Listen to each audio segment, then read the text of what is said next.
क्या होगा अगर मैं आपसे कहूं कि जिस दुनिया को आप पूरी तरह वास्तविक मानते हैं, उसे देखने का आपका तरीका ही अधूरा है।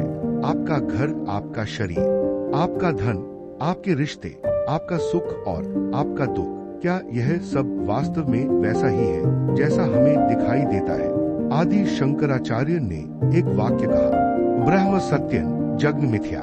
सदियों से लोग इसका अर्थ यह समझते रहे कि यह संसार झूठा है, लेकिन क्या वास्तव में उनका यही मतलब था, या फिर हम आज तक उनके शब्दों को गलत समझते आए हैं? आज का वीडियो आपके मन के सबसे बड़े भ्रम को दूर कर सकता है।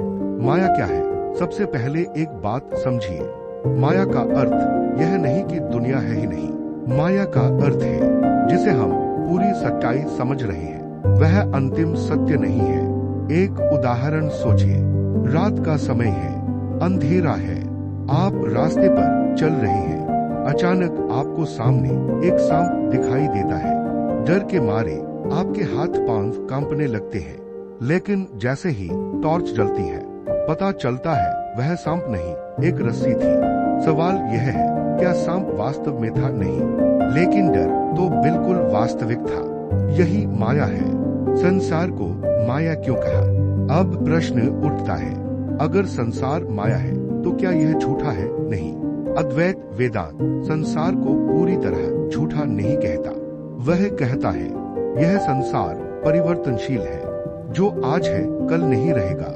बचपन, युवावस्था, बुढ़ापा सब बदलते रहते हैं। धन आता है, धन चला जाता है, शरीर बनता है, फिर एक दिन समाप्त हो जाता है। जो हर क्षण बदल रहा है, उसे अंतिम सत्य कैसे कहा जा सकता है? इसीलिए शंकराचार्य ने कहा, परम सत्य केवल ब्रह्म है। माया हमें बांधती कैसे है? कल्पना कीजिए, आपने कभी सपना देखा होगा। सपने में सब कुछ बिल्कुल वास्तविक लगता है। आप हंसते हैं, रोते हैं, भागते हैं, डरते हैं, लेकिन जैसे ही आंख खुलती है, आप मुस्कुराते हैं, क्योंकि अब आपको पता चल गया वह सपना था। वेदांत कहता है, अज्ञान की अवस्था में मनुष्य संसार को उसी तरह पकड़कर बैठा रहता है जैसे सपने को सच मान लिया जाए। क्या परिवार और प्रेम भी माया है? यहाँ लोग सबसे अधिक भ्रमित हो जाते हैं। क्या माता पिता, पत्नी, बच्चे, दोस्त सब माया है? इसका उत्तर है नहीं। उनका अस्तित्व अनुभव के स्तर पर वास्तविक है। उनसे प्रेम करना भी आवश्यक है, लेकिन उन्हें स्थायी मान लेना यही माया है। जब हम किसी अस्थायी वस्तु से हमेशा का सुख चाहते हैं, वहीं दुख शुरू होता है।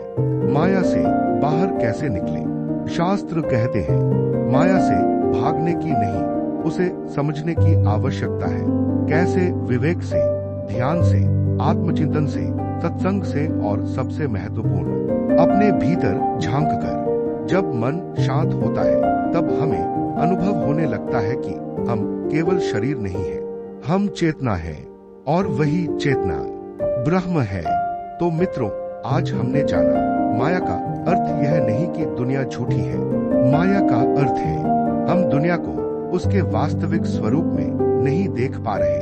जब अज्ञान हटता है, तो वही संसार ईश्वर की अभिव्यक्ति बन जाता है।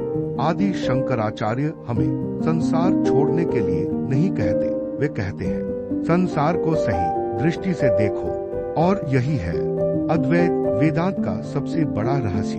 अगर इस वीडियो ने आपकी सोच में थोड़ा भी परिवर्तन किया है, तो इसे लाइक करें और अपने मित्रों के साथ शेयर करें। कमेंट में एक प्रश्न का उत्तर जरूर दें।